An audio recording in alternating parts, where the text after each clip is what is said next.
Para iniciar, por un deber de memoria, convocaré algunas notas de mi genealogía. Reconozco a una de mis mejores maestras, Margarita Dalton, quien me enseñó el camino a la igualdad. A otra, a la que recuerdo con mucho cariño y extraño muchísimo en estos turbulentos tiempos, María Elena Chapa, quien luchó por la igualdad hasta el último suspiro.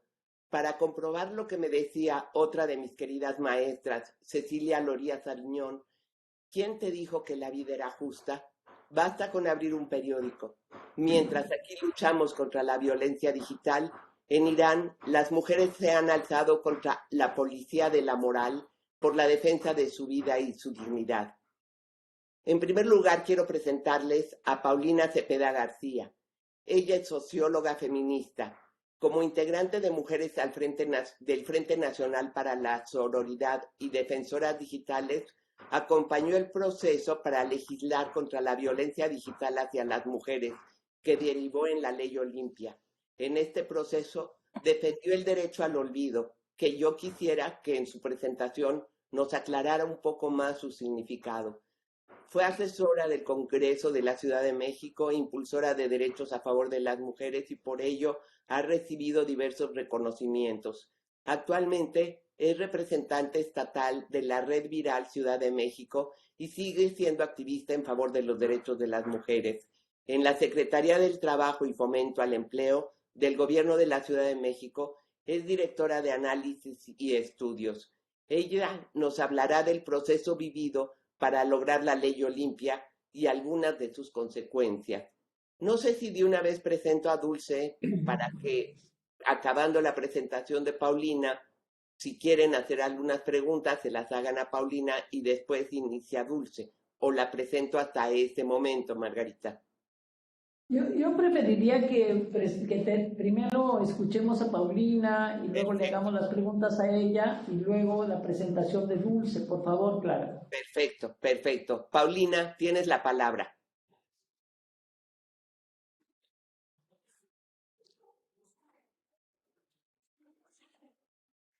Bueno, pues muchísimas gracias. Buenos días a todas, todos, a las personas que nos escuchan en estos espacios digitales. Comentarles que Olimpia tiene varios, si bien se ha colocado en la agenda pública en los últimos años, nos empezamos hace ya algún tiempo a raíz del caso de Justo Olimpia Coral, que fue víctima de la difusión de contenido íntimo sin su consentimiento.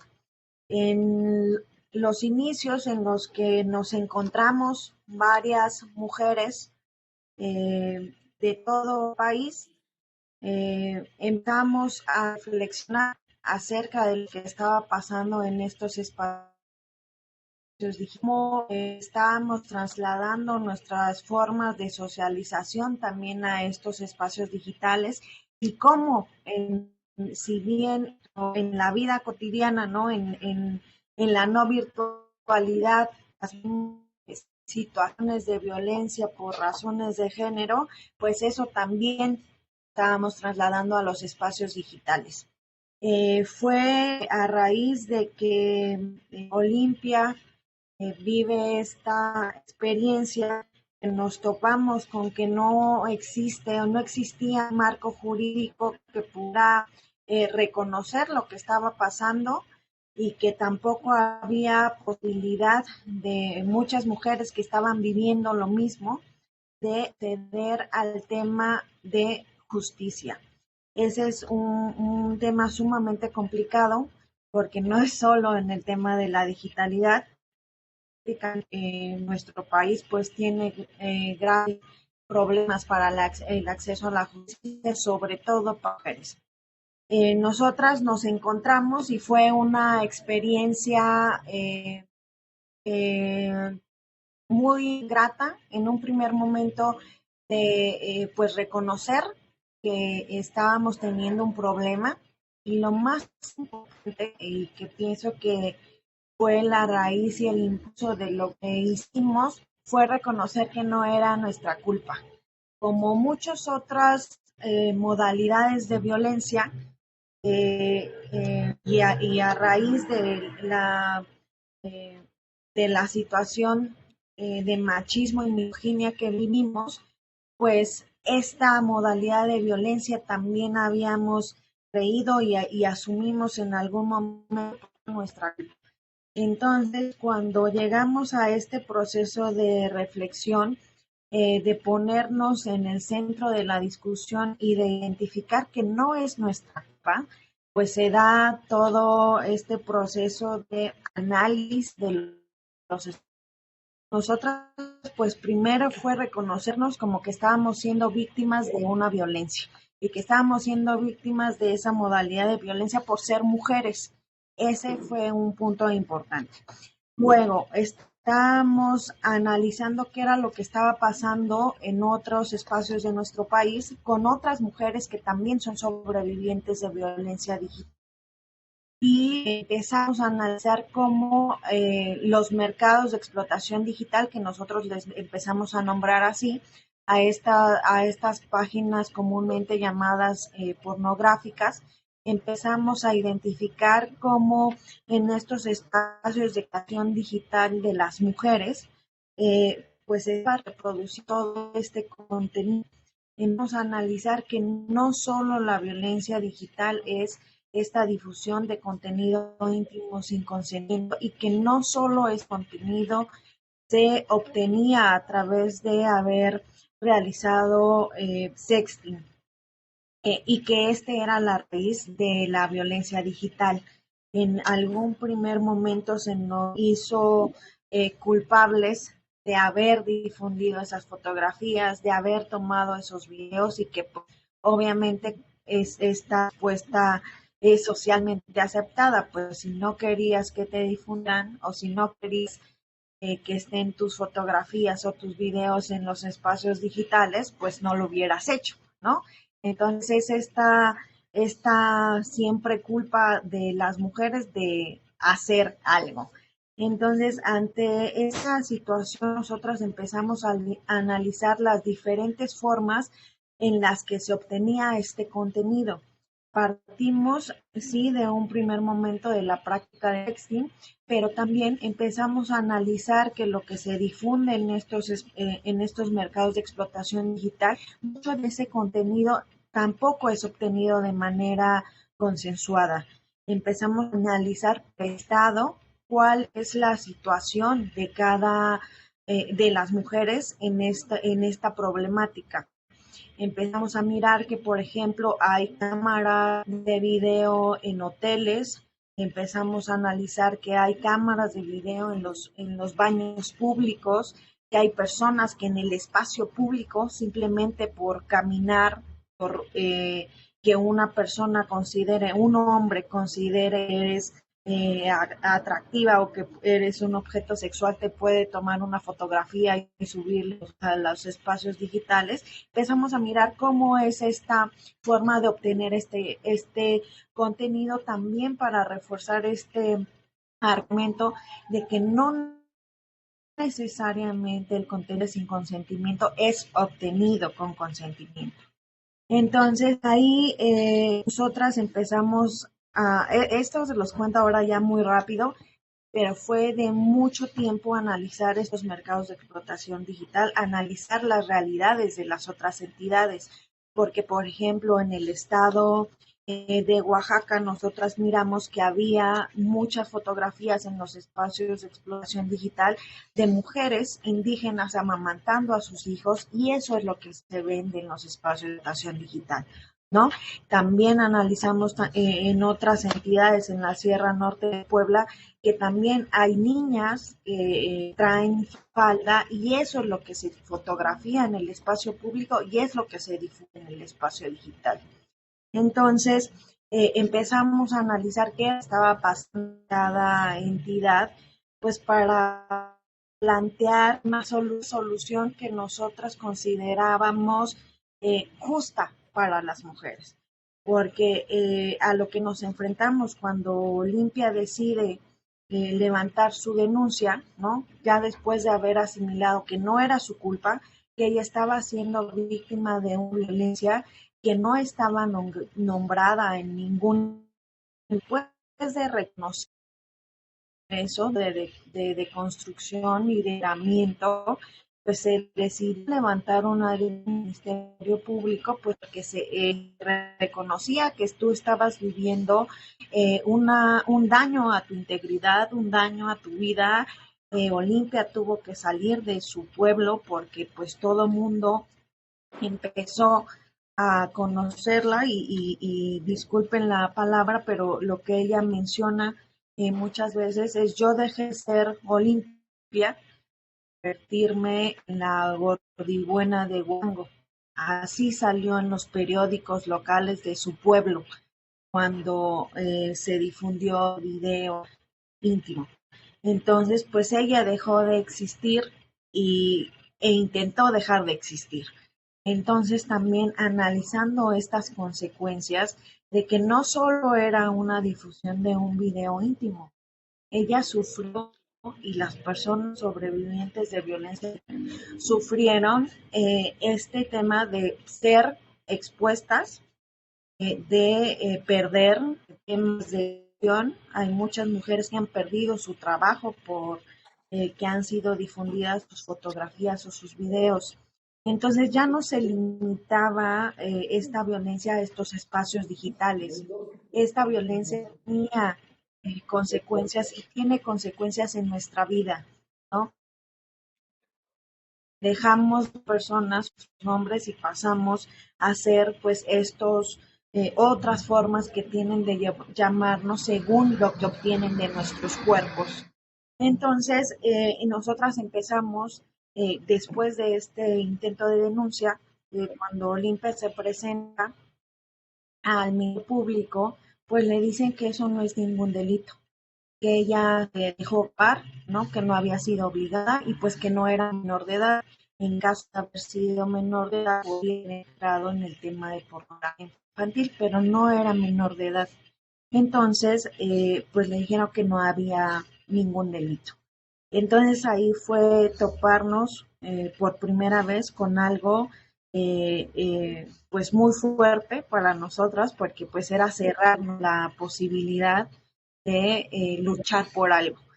Entonces, de saber que no era un delito y de saber que esa modalidad de violencia, eso que estaba pasando, pues no estaba reconocido en ningún lado, pues nos fuimos y nos fuimos a seguir trabajando y dijimos, bueno, si no es un delito, hay que sea un delito. No es reconocida la violencia en los espacios digitales, si no es nombrada en ningún espacio, hay que hacer que sea reconocida esta modalidad de violencia. Entonces, pues empezamos a trabajar. La verdad, somos muchísimas mujeres integrantes del Frente Nacional para la Sororabilidad, la mayoría sobrevivientes de violencia digital, psicólogas, defensoras de derechos humanos, activistas, feministas, que empezamos a trabajar en un primer momento. Que quisiera comentarles que éramos 7 cuando se hizo la convocatoria para sumar, pues solo llegamos 7. Yo conocía previamente a Olimpia por el trabajo que tengo en favor de la prevención social de la violencia y el delito. Ella participaba en una de las organizaciones con las que trabajábamos, y pues en esta primera convocatoria pues solo llegamos 7 personas. Entonces, a pesar de eso, dijimos, lo tenemos que hacer, tenemos las posibilidades, hay abogadas muy talentosas, hay defensoras de derechos humanos, y pues tenemos que trabajar para esto. Entonces, a tocar puertas de prácticamente todos lados. Muchas de esas puertas se nos cerraron. Empezamos a buscar en Ciudad de México, primero al entonces Instituto de las Mujeres, y dijimos, oye, está pasando esto con las mujeres, mayoritariamente a las mujeres. Ahorita hago énfasis en este tema de las mujeres. Dijimos, ¿qué pues nos ayuden a hacer visible esto. ¿Y qué fue la respuesta que nos dijeron? Pues qué lamentable que pase esto, pero pues nosotros no tenemos un marco normativo que nos diga que debemos trabajar en ese ámbito, ¿no? Para prevenir la violencia digital.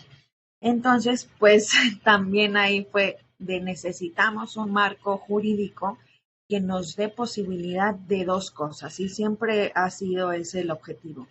Primero, que las instituciones que puedan encargarse o que tienen la obligación de prevenir la violencia contra las mujeres por razones de género no tengan una excusa para decirnos, no, eso no está en la ley, de una vida libre de violencia, entonces no lo podemos hacer, ¿no? Dos, que las personas que estaban cometiendo estas en contra de las mujeres tuvieran una sanción. Nosotras siempre hemos dicho que la ley Olimpia no es el fin de la lucha en contra de la violencia digital, sino que es el primer paso que nos costó aproximadamente, bueno, ya ahorita 9 años, para generar estas posibilidades en todos los niveles de gobierno.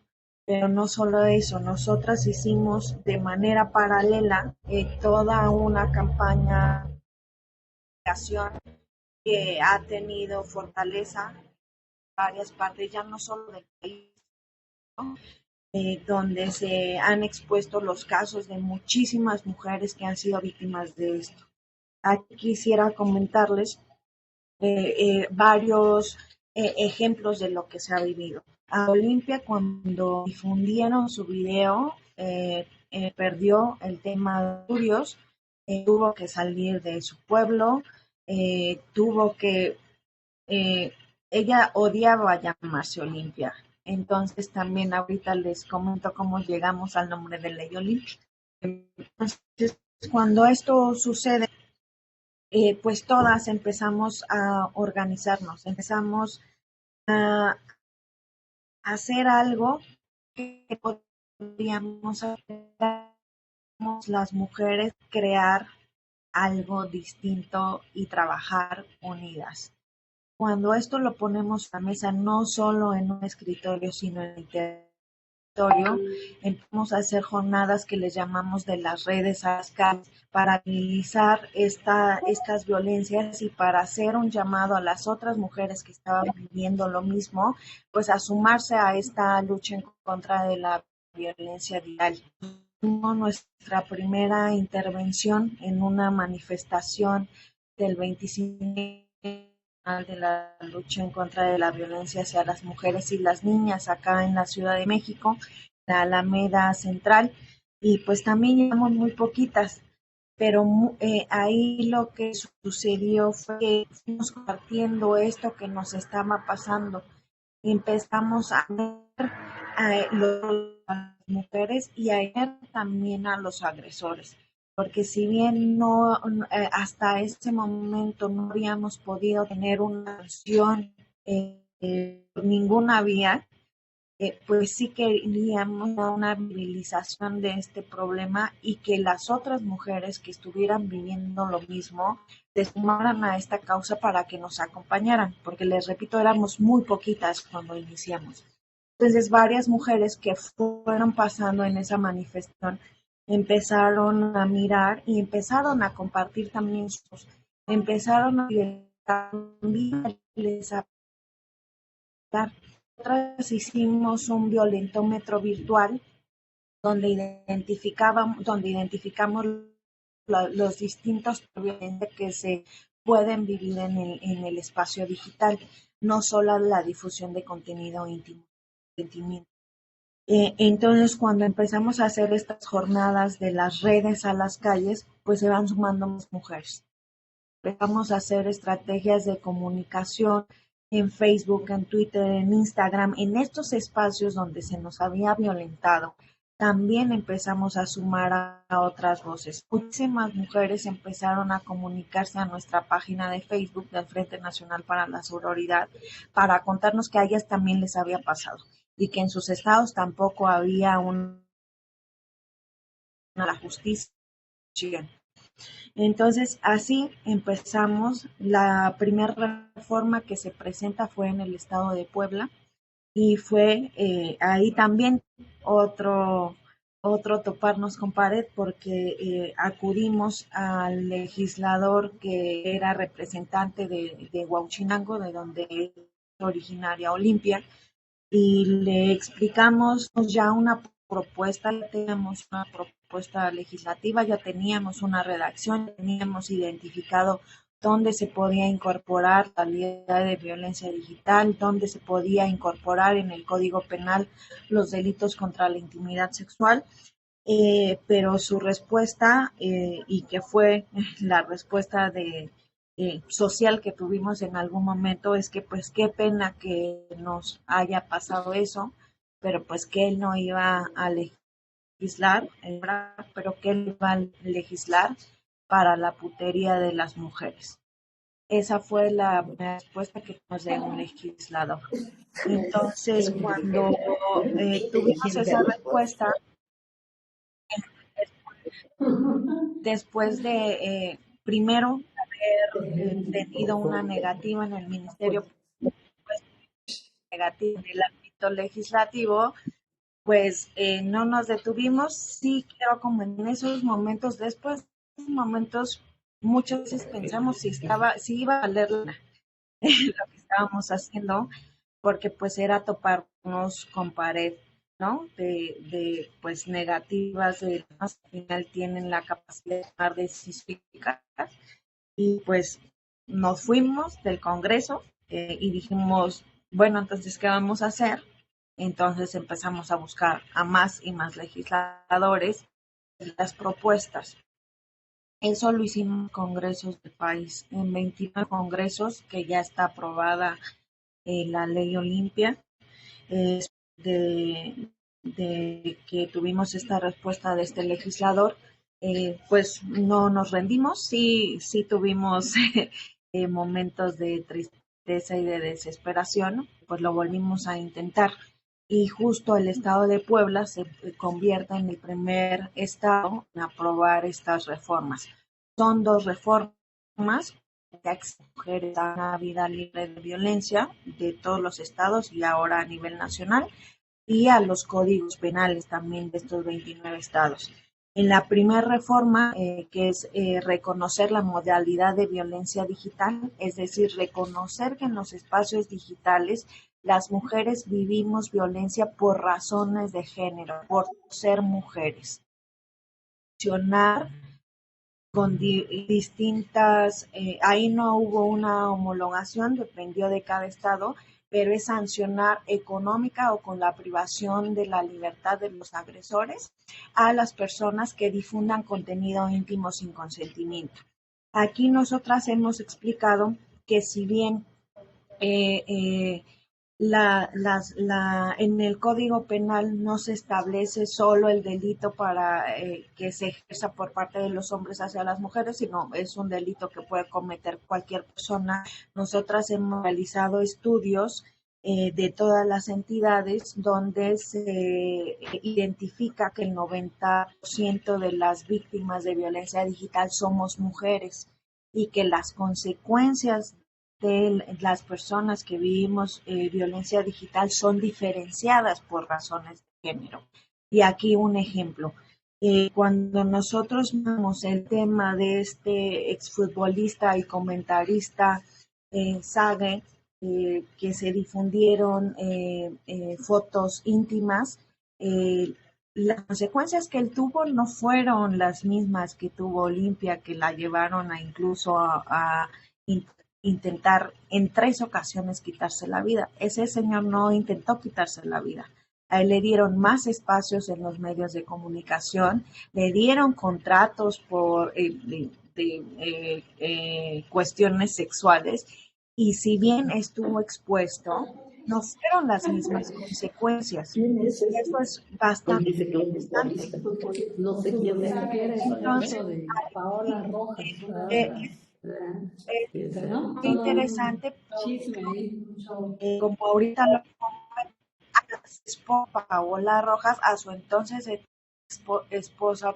Las consecuencias fueron mayores para ella, aunque ella no haya sido la que se difundió, ¿no? Entonces ahí a ese análisis con perspectiva de género, las consecuencias no son las mismas para los hombres y para las mujeres por esa misma acción. Entonces, ahí es algo que siempre hacemos énfasis y que nos han criticado en algún momento porque nuestro discurso o nuestra posición pública ha sido en favor de las mujeres en este tema.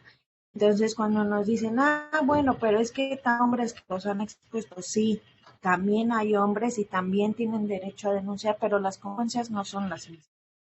Entonces, ese es un punto bastante importante. Nosotras justo, hemos tenido varios estudios y varios análisis con otras compañeras también de otras organizaciones donde se demuestra esto, ¿no? Que las mayores víctimas de esta moda pues somos las mujeres. Y también un punto muy importante, que las mayores personas agresoras son los hombres. Hay un 85% que los agresores son las parejas o exparejas de las mujeres. En algún momento este concepto fue llamado, nosotros hemos peleado también mucho para eliminar el concepto, pero en sus inicios fue llamado pornovenganza. Ustedes deben de recordarlo. Se colocó en este imaginario el tema de pornovenganza. Entonces nosotras también nos empezamos a debatir sobre este concepto que era incorrecto, porque venganza de qué, ¿no? Pornovenganza de qué. Entonces ahí fue que empezamos a establecer este concepto de difusión de contenido íntimo sin consentimiento. Aquí quisiera comentarles también que lo que nosotros logramos fue esta sanción a la difusión de contenido íntimo sin consentimiento. No es el único tipo de violencia que se vive en Internet. Nosotras en el violentómetro establecemos todos los tipos de violencia que se pueden vivir. Sin embargo, nosotras priorizamos este delito, ahora delito, todo el país, porque nos costó mucho trabajo. Los congresos no entendían la importancia de nombrar de manera correcta la difusión de contenido íntimo sin consentimiento. Muchos senadores cuando subieron a votar a favor decían, es muy bien que ya se va a sancionar la pornovenganza. Nosotros no puede ser, no se ha entendido nada. Pero bueno, entonces tocamos las puertas de todos los congresos, vivimos todas las cosas que pueden imaginar. En muchos nos recibieron bien, en otros no tan bien. Tuvimos prácticamente que cerrar todos, absolutamente los congresos locales de este país, porque en algún momento no pensaron que fuera importante que nosotras estábamos poniendo en la agenda pública, porque pues como era en el ámbito virtual, como era en la digitalidad, como es en los espacios digitales, nos decían, están exagerando, no pasa nada, ¿no? Entonces de ahí fue que nosotras empezamos con esta frase de lo virtual es real, que esto que nos estaba pasando en los espacios digitales era real y que lastimaba y que generaba un daño en la vida, sobre todo de las mujeres. Entonces, cuando empezamos con esto de lo virtual es real, pues se empieza a pues gracias a los digitales, nosotros empezamos a utilizarlos para dar como mayor voz a la causa, porque es también algo que decimos siempre. La ley Olimpia no solo es la modificación a los ordenamientos jurídicos, es una causa por tener espacios seguros en Internet, porque las mujeres, las niñas y las mujeres que son las principales víctimas de todos los tipos de violencia en Internet, pues tengan medidas de precaución. Nosotras hemos tratado y hemos peleado, ahora que ya tenemos un marco jurídico, primero, pues de esto que con derecho al olvido. Cuando se empezó a nombrar la ley Olimpia, Olimpia dijo, yo quiero, eso lo empezó a nombrar una periodista, una reportera, y ella le puso Ley Olimpia, ya después de haber aprobado como 10 entidades con estas formas. Entonces, cuando empiezan a nombrar la ley Olimpia, ella dice que pues ella no quiere que se llame la Ley Olimpia porque ella ya no era Olimpia, que ella había dejado de ser Olimpia y que ella odiaba su nombre y que no quería que se llamara la Ley Olimpia, ¿no? O sea que en realidad pues tenía mucho temor porque cada que se ponía su nombre, las personas van a buscar su video. Entonces, pues lo que nosotros empezamos a nombrar también era este derecho al olvido, este derecho a no ser recordada o a que esta situación, ella ya estaba siendo reconocida y el Frente Nacional para la Sororidad y estaba siendo reconocido en varios espacios como un referente por la lucha de los derechos digitales, de la educación de seguridad digital, de la justicia. Y entonces dijo, no, por favor, y dijo la tras unimos, ¿por qué no? ¿Por qué no reivindicar tu nombre?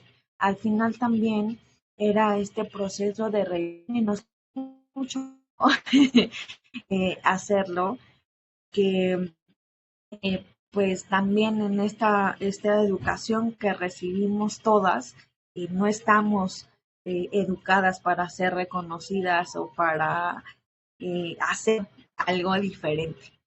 Entonces, cuando empezamos a decir, sí, que se llame Ley Olimpia, justo para nosotras, no, y fue también trabajar entre nosotras para decir, sí, es un tema para reivindicar, y tú que dejaste de ser Olimpia y pasaste a ser lo del Perón, pues ahora puede ser Olimpia, la de la Ley Olimpia. Entonces, pues ahí se tomó la decisión de mantener este tema de Ley Olimpia. Y ahí empezamos a trabajar este tema del derecho al olvido. Si bien es algo que se maneja en otros países, ¿no? Derecho al olvido, y era esta forma de, yo no quiero que las personas me recuerden por este video o por todas las notas, porque también quiero decirles algo. Ese video está en internet. Como las leyes pues no son retroactivas, no se ha podido hacer con todo el avance que nosotras hemos generado de seguridad digital y de estrategias para el bloqueo de contenido en los espacios digitales, pues ese video está ahí. ¿Cuál es el tema de la violencia digital o cuál es uno de los puntos medulares? La viralidad del contenido. Es algo que no se puede controlar.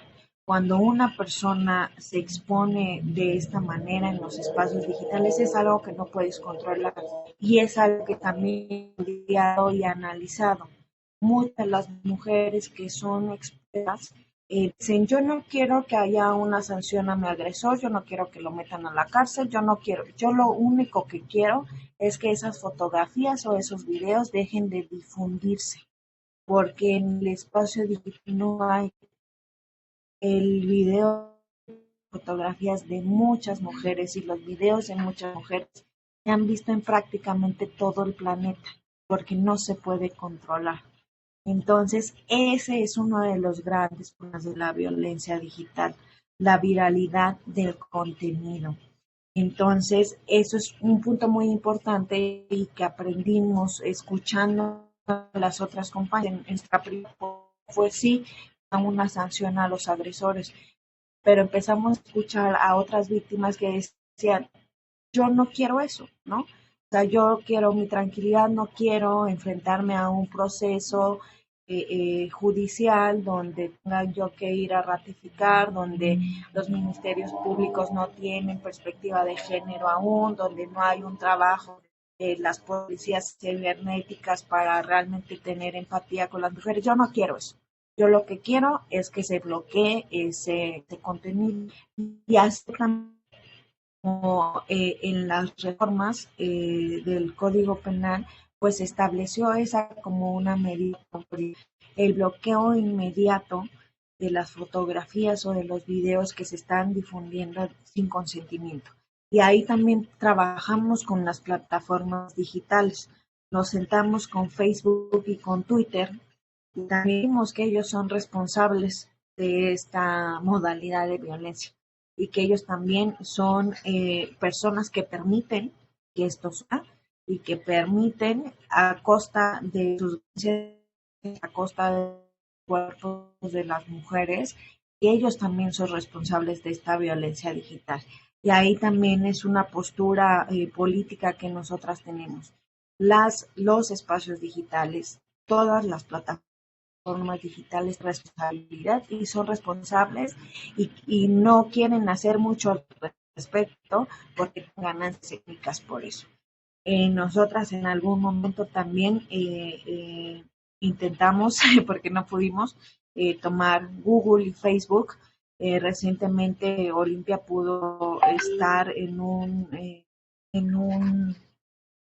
conversatorio internacional con varias personas que han sido víctimas de violencia digital y pusieron sobre la mesa la responsabilidad de estas plataformas. Y es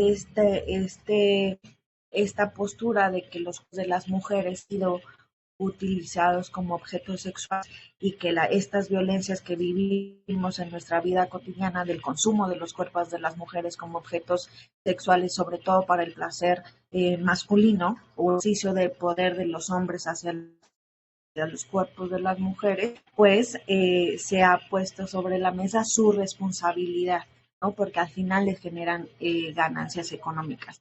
Todos los espacios de páginas ya pornográficas que nos estamos mercados de explotación digital, nosotros hicimos un análisis por estado, cuántas páginas, cuántos mercados de explotación digital hay, cuánto de ese contenido es constante, porque también dado que no el convenio de Budapest, nuestro país no tiene la posibilidad de elegir de manera más amplia temas de seguridad digital.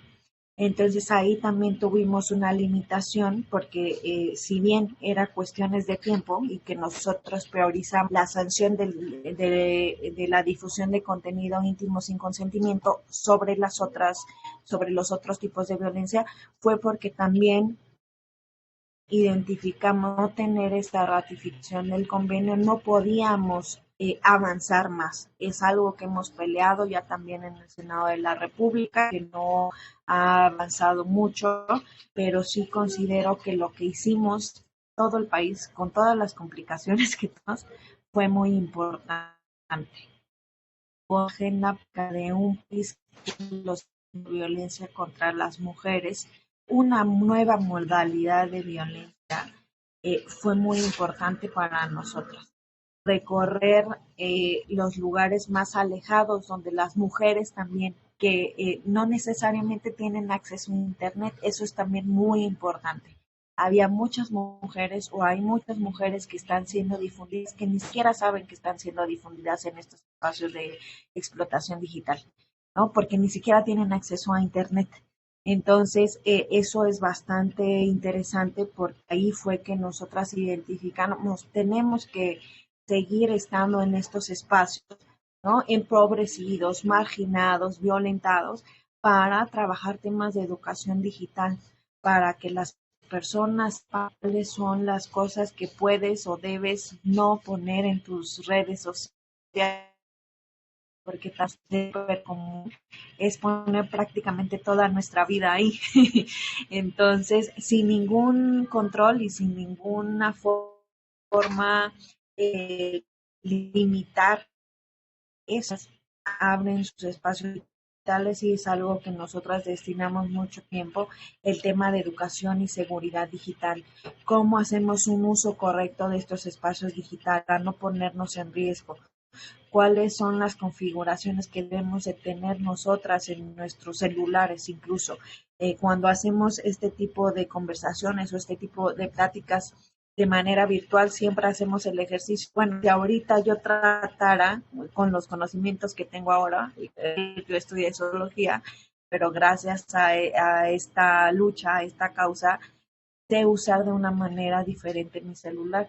Y cuando hacemos estas prácticas de manera presencial, identificamos todos los abiertos que prácticamente todas las personas con sus Bluetooth abiertos o con configuraciones en sus celulares donde es muy fácil acceder a su información. Entonces, es transmitir todos estos conocimientos, tener nuevas formas, repetirles que estos contenidos no necesariamente son como nos hicieron pensar y nos hicieron creer en un primer momento, son contenidos que se obtuvieron después de una práctica de sexo. No solo eso, hay muchas mujeres que están siendo expuestas en estos espacios sin saberlo, sin tener acceso a internet, sin tener redes sociales. Entonces esto es gravísimo, gravísimo. Y pues nosotros nos hemos dedicado a eso, la lucha legislativa.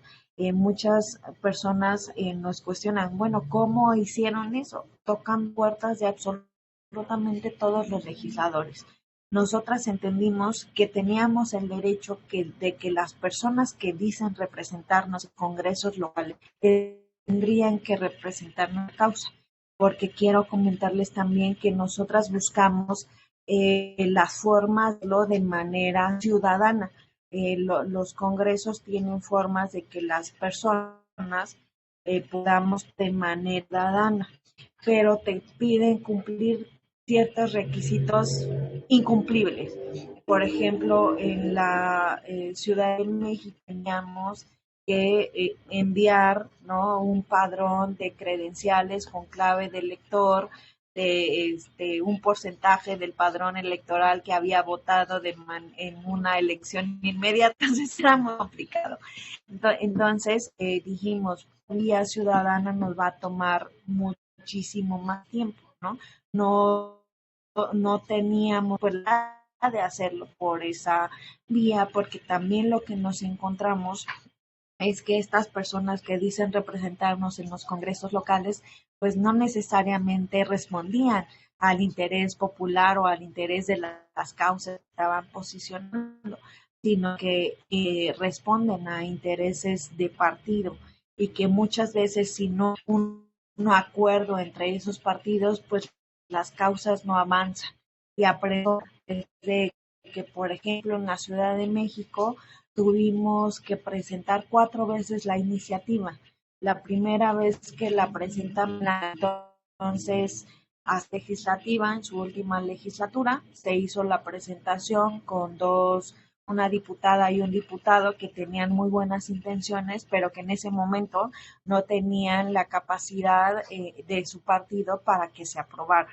Entonces, pues aprendimos que podíamos exigirles a estos representantes pues que realmente representaran nuestra causa en esas tribunas de lo que no necesariamente son las tribunas del pueblo, o que son espacios súper alejados y súper ajenos para la gente, y sobre todo también para las mujeres.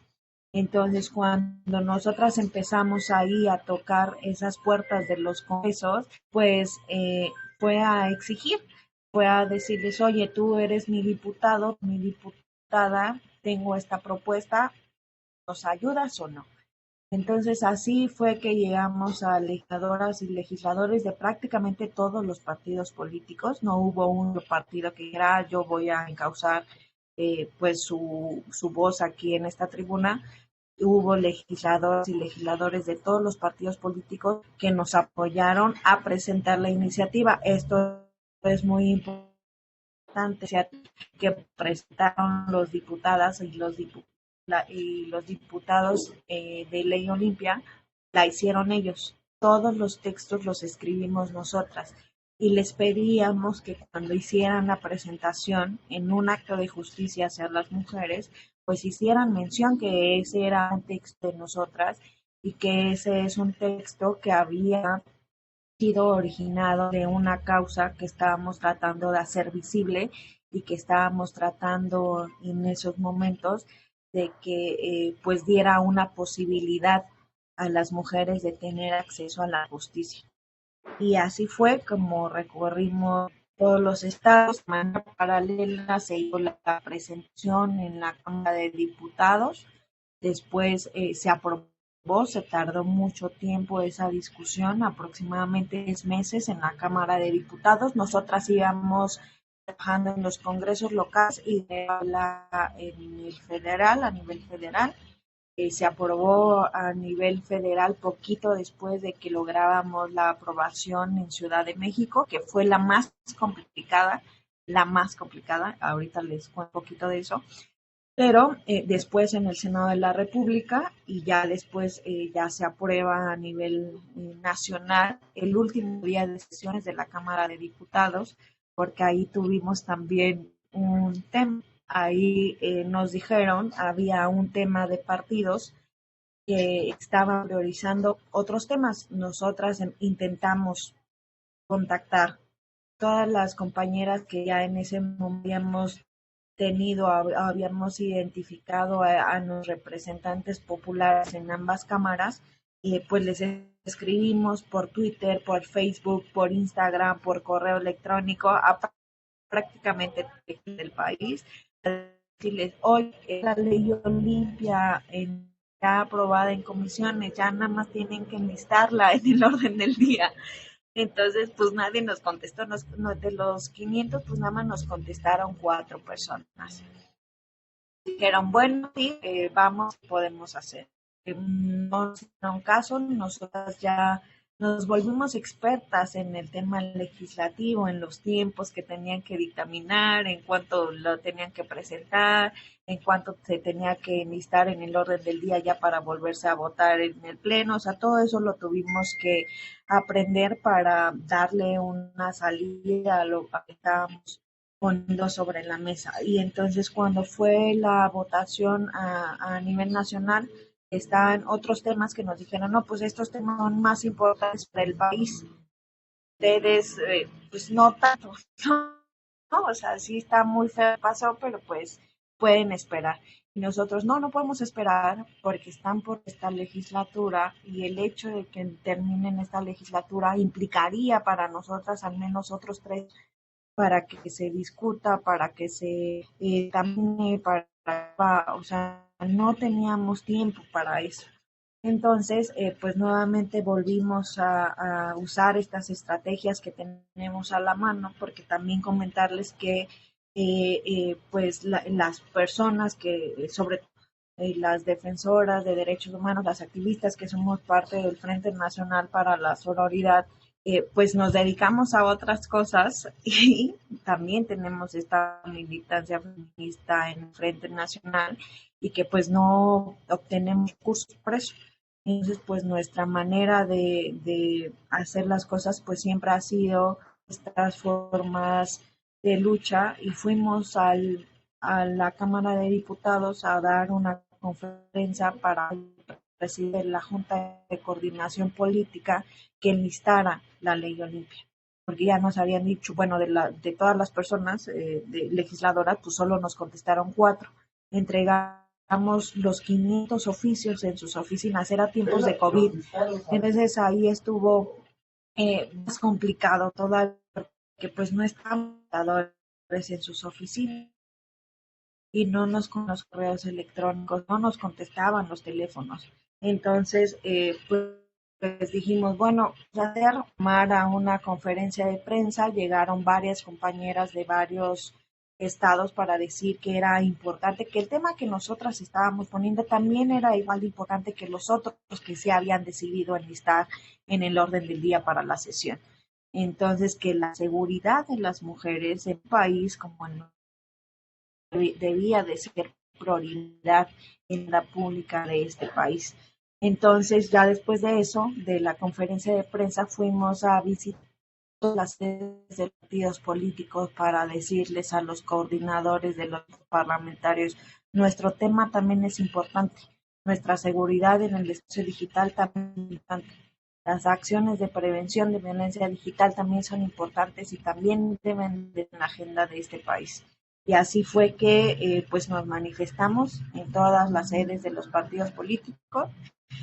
Posterior vimos con esta estrategia de que cada compañera de cada estado le escribiera a su legislador para decirle, oye, está este tema, lo tienen pendiente, ¿cuándo?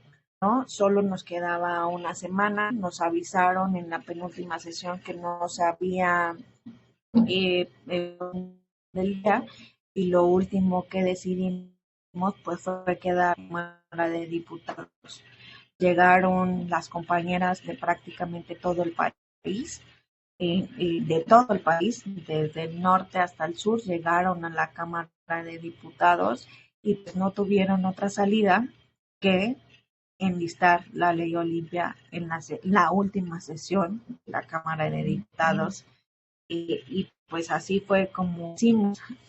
Ahí también eh, estaba pues muy visible esto de que las feministas somos violentas y que quemamos cosas y que tomamos las calles. Entonces eso fue muy interesante porque no nos dejaron pasar a la Cámara de Diputados porque decían que pues no era certeza de cómo nos íbamos a comportar.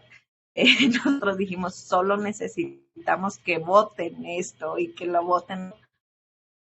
Fuimos acampando cuando se listó puntos ya donde generalmente las legisladoras y los legisladores desaparecen. Ahí nos ayudaron las legisladoras para que se moviera a los primeros lugares del orden del día, y se explicó en la tribuna que pues nosotras estábamos ahí, que después de un mes de tratar de contactar a estas personas pues recibimos la respuesta y que pues estábamos ahí esperando su voto. Entonces ahí estuvimos afuera de la Cámara de Diputados hasta que lo votaron a favor. Se votó solo con un voto. Pues así fue como logramos la nacional. En todo esto iba pasando de manera paralela a los estados. En Ciudad les comentaba que la presentamos 4 veces, una en la Asamblea Legislativa y 3 veces en el Congreso de la Ciudad de México. Ahí también les decía que nosotras aprendimos incluso cómo se manejan estos espacios. Yo en la primera legislatura estuve de asesora de un diputado, compañeras, cuando les dije, nosotros podemos presentarla, ¿no? El diputado, el maestro José Luis Rodríguez Díaz de León puede presentarla, y ellas dijeron, no queremos que la presente un hombre. Dije, bueno, está bien, veamos, nosotras la presentamos 2 veces y no avanzó, y estas 2 veces no avanzó porque pues se usó muy bien nuestra causa para las redes sociales y para decir, está poniendo la agenda feminista en la ciudad de libertades y de derechos y de mayores avances en conocimiento de las mujeres, pero no avanzó, no se dio seguimiento, y por temas, les comento, de partido, de egos, mucho maltrato, de mucha violencia institucional que vivimos las compañeras del Frente Nacional para la Sororidad en ese congreso, pues no avanzó. Posteriormente yo les dije a mis compañeras, intentémoslo por esta vía porque tampoco tenemos mucho tiempo. Y fue así que hasta la tercera ocasión en el Congreso, cuarta en la Ciudad de México, pues logramos que se aprobara. Y logramos también que se aprobara porque en esta última ocasión que la presenta el diputado, justo tenemos bloqueo por parte de varias legisladoras y no nos avisan de las trabajo. Como yo estaba ahí, pues me enteraba de lo que estaba pasando. De, oye, va a haber sesión, las asesoras y los asesores que sabían o que saben que soy integrante del Frente Nacional, pues me avisaban, Paulina, va a haber sesión, no les han invitado, lleguen. Y llegaban las compañeras que podían a las mesas de trabajo o a las sesiones de las comisiones y nos dijeron en un momento pues que no se iba a aprobar, que nuestras iniciativas estaban mal y que no se iban a aprobar. Entonces ya ahí nosotras dijimos, bueno, pues ya no hay como más posibilidades. Nos contactan del equipo de la doctora Claudia Sheinbaum, quien nos quiere ver para explicar qué es lo que estaba pasando con Olimpia, porque también nosotras empezamos a usar este discurso que enaldecía las bondades de la Ciudad de México y empezamos a decir justo tenemos 14 estados ya con las reformas de ley y la Ciudad de México, ¿no? Que es supuestamente una ciudad de vanguardia para mujeres, pues no la tiene. Entonces nos cita la jefa de gobierno, le exponemos nuestro texto, le exponemos nuestra causa. La mayoría de las personas que asistimos a esa reunión, sobrevivientes de violencia digital, la misma Olimpia y la madre de una de nuestras compañeras que había intentado suicidarse justo por el tema de violencia digital, pues le expusimos que era importante tener esa legislación. Esa legislación, si bien no iba a ser así de un día para otro, se publicara ya no iba a pasar la violencia digital, eso lo sabemos, pero sí iba a permitir que tuviéramos un marco que hiciera que las instituciones de todos los niveles y de todos hicieran lo que tienen para atender este tema. Y entonces fue cuando la jefa de gobierno pide al Congreso de la Ciudad que se apruebe y no solo eso, se hace la declaratoria de alerta por violencia de género y en esos 12 puntos que ella establece para atender la violencia contra la mujer de México, pone la ley. Y para nosotros esta fue la primera vez después de 14 entidades que alguien nombraba la ley Olimpia, porque también eso les decía, en algún momento no quisimos que se llamara así. Después cuando nos apropiamos de este nombre de ley Olimpia, en los congresos nunca, solo una vez, se hizo a la ley Olimpia. Como ustedes saben, se dice, se aprueba la reforma del artículo tal de la ley de acceso de las mujeres a una vida libre de violencia y ya. Entonces, para nosotras era importante también que en estos espacios legislativos, en estos congresos, pues fuéramos reconocidas, que fuera reconocida esta causa de las mujeres, esta causa feminista que no solo tocó los congresos, sino todo el territorio de los lugares más alejados y menores posibilidades de ser escuchados en estos espacios. Y en estos espacios que nos dicen, que nos representan, no necesariamente estaba esta causa, estaba ya en territorio. Y así fue que logramos Ley Olimpia en la Ciudad de México, que fue la más complicada por todo lo que se puede imaginar. Tomamos en 2 ocasiones el Congreso de la Ciudad de México, participamos en muchísimas manifestaciones, dábamos entrevistas, hacíamos jornadas en las escuelas y pues eso fue lo más importante. Nosotras no llegamos a los congresos con privilegios o con esta posibilidad de decir quiero que se vote esto. No teníamos ni tenemos el poder económico o político para haberlo hecho. Lo que tuvimos fue un respaldo social de cientos de mujeres en todo el país que empezaron a nombrar la violencia digital y que empezaron a exigir la urgencia de tener estas legislaciones, porque Ley Olimpia fue esa esperanza para muchas mujeres para tener acciones y para que los agresores también tengan sanción. Es importante comentar que actualmente nos encontramos ya trabajando en otros países. Hemos trabajado, ya se ha presentado en Argentina, se está trabajando para presentar en Ecuador y se está trabajando para presentar en casos similares al de Ley Olimpia en varios países, yo creo que en prácticamente todo el mundo, pero estas compañeras de otras entidades, de otras latitudes del mundo, pues se han acercado a nosotras justo para saber qué fue esto que hicimos bien para lograr que pudiéramos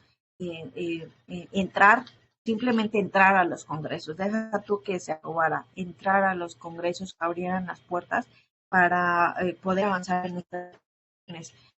Hay pocos países con legislaciones en materia de ciberseguridad.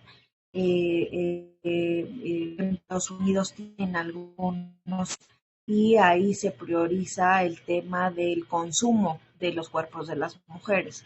Ahí hay varios temas en los mercados de rotación digital, porque las plataformas no se hacen responsables del contenido. Ese está para el tema de las sanciones, porque las plataformas se escudan.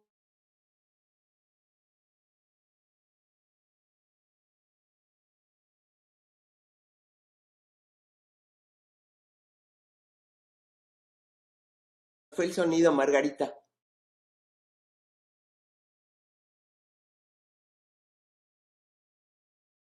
Pero aprovecho para decirte que nosotros terminamos a la 1, entonces sería bueno que se fuera haciendo un resumen para poder hacer preguntas y para poder tener un diálogo y luego que intervenga Dulce María.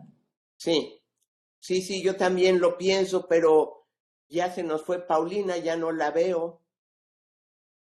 ¿Está o no está? Es que tenía una mala señal, aquí estábamos oyéndola muy mal también. Sí. Cortada. Iba cortando. Sí.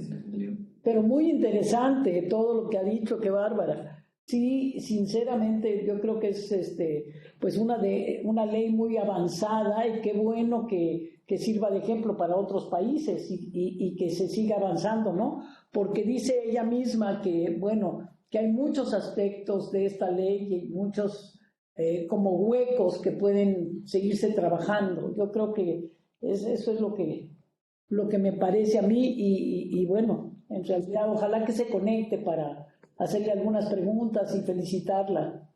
Sí, de alguna manera creo que si continuamos, la vemos aparecer, le explicamos y seguimos, ¿no, Margarita?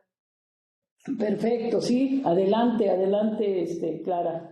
Entonces, me permito presentar a Dulce María Sauri Riancho, que creo que no necesitaría presentación, pero hagámoslo. Ella es socióloga por la Ibero, doctora en historia por el CIESAS Peninsular y política graduada con honores por la vida. Ha sido gobernadora de Yucatán, diputada federal, senadora, presidenta del PRI, presidenta de la Cámara de Diputados, en la legislatura 64. En 1996 se instituyó el Programa Nacional de la Mujer, Alianza para la Igualdad, cuya coordinación ejecutiva dependía de la Secretaría de Gobernación y era para fortalecer las acciones en favor de las mujeres. Este programa en 1998 se transformó en la Coordinación General de la Comisión Nacional de la Mujer, y lo que permitió elevar el tema de los derechos de las mujeres en la interacción institucional para impulsar más acciones e iniciativas. Dulce María Sauri fue nombrada secretaria ejecutiva de dicha comisión.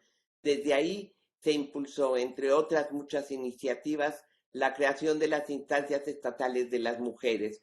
Para cuando dejó y terminó el periodo de ese presidente y por lo tanto también el periodo de Dulce María en la comisión, ya había más de 23 instancias de las mujeres, un esfuerzo en menos de un año que creo que es muy, muy importante, ha sido muy importante para el fortalecimiento del movimiento feminista en México.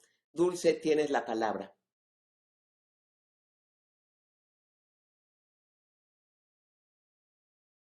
Permítame nada más, aquí no había abierto mi micrófono, pero ya. A ver, en primer término, muchas gracias por la invitación.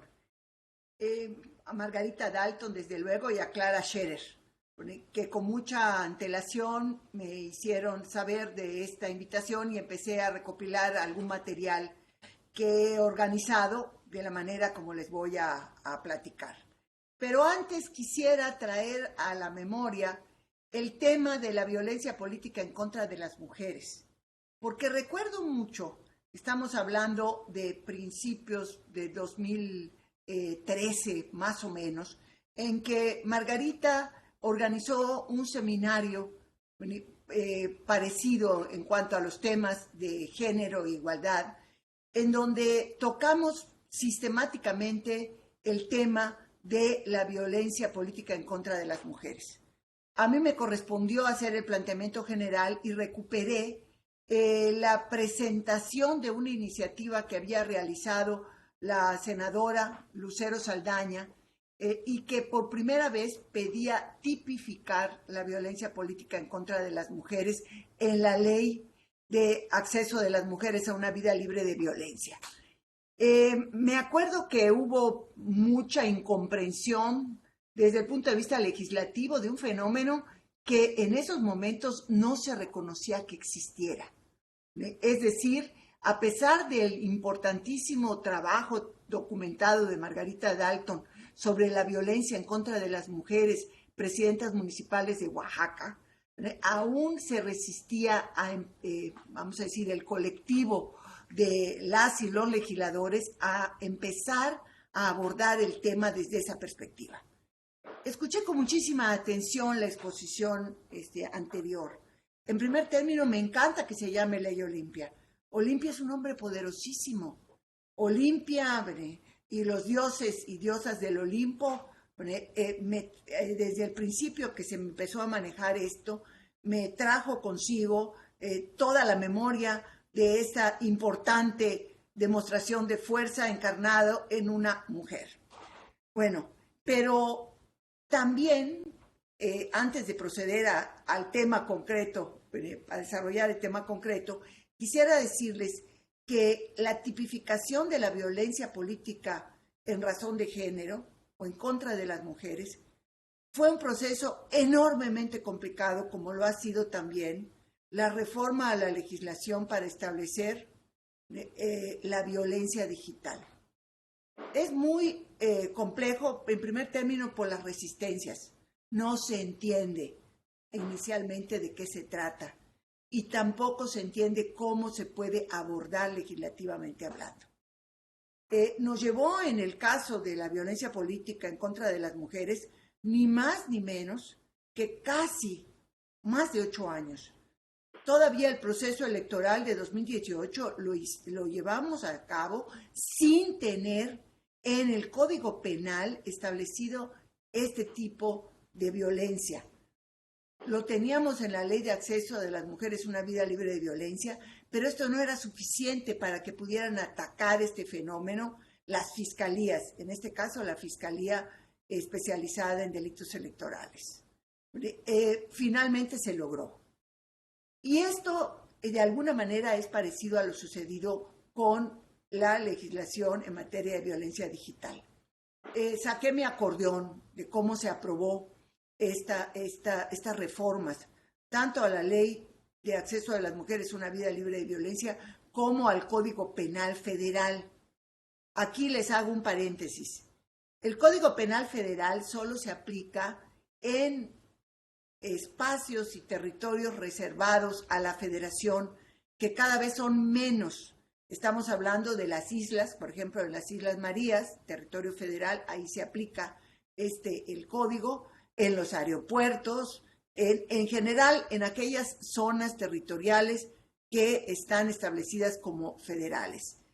Entonces me dirán, bueno, pues ¿cuál es la importancia del Código Penal Federal? Porque de alguna manera, aunque en las jerarquías de las leyes no es así, pero en la jerarquía política el Código Penal Federal es como el padre, o veámoslo mejor en femenino, la madre de todas las otras reformas que se dan en los distintos códigos estatales.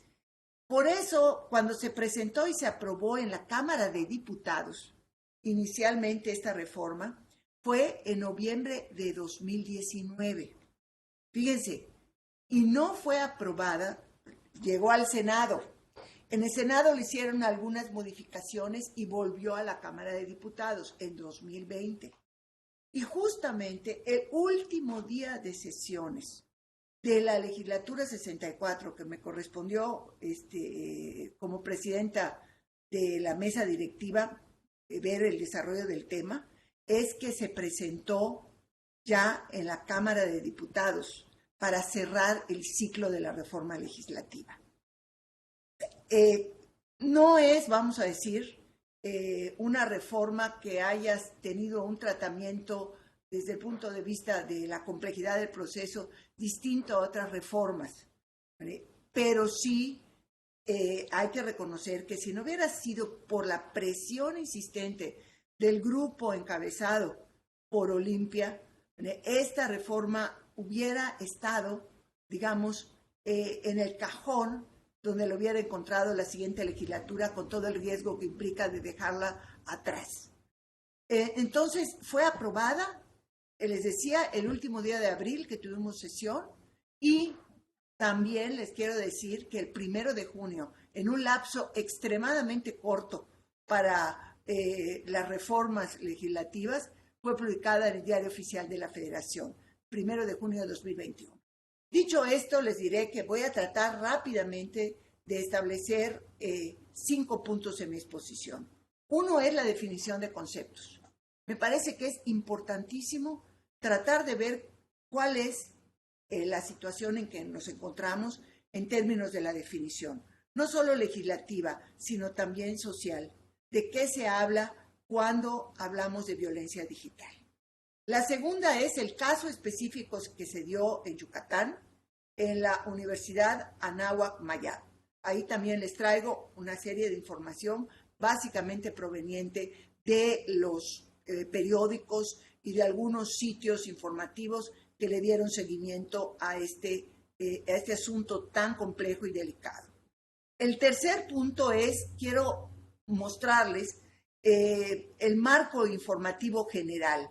Me parece que hay un esfuerzo muy importante que ha estado haciendo el INEGI para tratar de visibilizar el fenómeno de la violencia digital.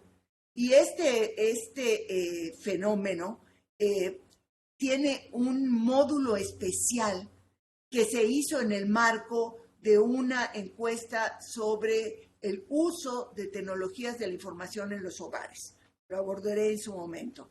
Y también elaboré una especie de paneo de cómo está la violencia digital en los códigos penales de los estados, porque no solamente, ya no son 23, prácticamente todos los códigos penales del país han sido reformados para establecer un tipo penal, que es violencia digital, o como veremos, violencia entendida solamente como la violación a la intimidad. Por último, les traigo algunos referentes de cómo se ha aplicado esta legislación novedosa en distintas partes del país. Ya hay varios casos, polémicos por cierto, en donde las juezas y los jueces han resuelto aplicar la disposición que tiene consigo penas punitivas de privación de la libertad. Y por último, y si alcanza tiempo, pues contrastar entre las leyes y las realidades. Aunque ya la excelente exposición que hizo Paulina, poco puedo agregar a lo mismo, pero lo voy a intentar. Definición de conceptos. A ver, hay una confusión persistente entre el ciberacoso y la violencia digital. Ambas son formas de violencia contra las mujeres principalmente. Me parece que podemos entender esta confusión con la similitud que se dio cuando empezamos a hablar de acoso y hostigamiento sexual en 1990 y que fue después desplazado por la legislación sobre la violencia contra las mujeres. Ya no solo era el acoso y el hostigamiento sexual, sino la violencia física, la violencia sexual, la violencia psicológica, económica, etcétera, que en la ley para el exceso de las mujeres, una libre de violencia, quedó establecido. Hay sí necesidad de resaltar que no todo ciberacoso es violencia digital. Entonces, ¿cuál es su especificidad? Pues es su naturaleza sexual. Aquí hay 3 conceptos legales, que estos 3 conceptos son producto de esta exploración sobre la legislación en los estados y en la propia legislación federal. Hay violencia digital, hay violencia mediática y violación a la intimidad sexual. Como ya les decía, el 29 de abril de 2021, la Cámara de Diputados aprobó la reforma a ambas leyes, tanto a la Ley General de Acceso de las Mujeres a una Vida Libre de Violencia, como al Código Penal Federal. en materia de violencia digital. La reforma definió a la violencia digital. Les voy a decir en qué consiste según la ley. Toda acción dolosa realizada mediante el uso de tecnologías de la información y comunicación por la que se exponga, distribuya, difunda, exhiba, transmite, comercialice, oferte, intercambie o comparta imágenes, audios o videos reales o simulados de contenido íntimo sexual de una persona sin su consentimiento, sin su aprobación o sin su autorización y que le cause daño psicológico, emocional en cualquier ámbito de su vida privada o en su imagen propia. Esta es justamente la definición legal, la que está en la ley federal y que de alguna manera fue recogida en las legislaciones de los estados. Luego, igualmente, esta reforma definió a la violencia mediática como todo acto a través de cualquier medio de comunicación que de manera directa o indirecta promueva estereotipos sexistas, haga apología de la violencia contra las mujeres y las niñas, produzca o permita la producción y difusión del discurso de odio sexista, discriminación de género, desigualdad entre mujeres y hombres, que cause daño a las mujeres y niñas de tipo psicológico, sexual, físico, económico, patrimonial o feminicida. Por otro lado, tipificó el delito de violación a la intimidad sexual, es el tercer tipo. Este consiste lo comete aquella persona que divulgue, comparta, distribuya o publique imágenes, videos o audios de contenido íntimo sexual de una persona que tenga mayoría de edad sin su consentimiento, su aprobación o su autorización. Quiero decirles que estas violaciones a la ley tienen pena de 3 a 6 años de prisión y una multa, además de 1.500 unidades de medida y actualización. Pero aumenta la pena hasta en una mitad cuando el delito es cometido por cónyuge, concubinario o cualquier persona con la que la víctima tenga o haya tenido una relación sentimental, afectiva o de confianza. Y además, si es cometido por un servidor público en ejercicio de sus funciones o cuando es en contra de una persona que no pueda entender el significado del hecho o no tenga la capacidad para resistirlo. Generalmente esto está asociado a las personas menores de edad y se obtenga algún tipo de beneficio no lucrativo. En cambio, el ciberacoso. Aquí no les voy a dar una definición de ley porque no está en la ley. Ahí tenemos una laguna. Pero sí voy a utilizar la definición de ciberacoso que se tomó para este módulo de la encuesta sobre el uso de las tecnologías en los hogares por parte del INEGI, porque me parece interesantísimo. El ciberacoso o acoso cibernético se refiere a situaciones en las que alguien se expone de manera repetida y prolongada a acciones negativas por parte de una o varias personas que buscan hacer daño o causar molestias. Los medios que se utilizan son electrónicos, como el teléfono celular o el internet. A ver, detecta esta encuesta 13 situaciones de ciberacoso. Están en el cuestionario. 1. Recibir mensajes ofensivos con insultos o burlas. 2. Recibir llamadas ofensivas con insultos o burlas. 3. Ser criticado o criticada por su apariencia, forma de vestir, tono de piel, peso, estatura, etcétera, o clase social. 4. Que una persona se hiciera pasar por ti para enviar información falsa, insultar o agredir a otras personas. 5. Ser contactado o contactado por medio de nombres falsos para molestar o dañar.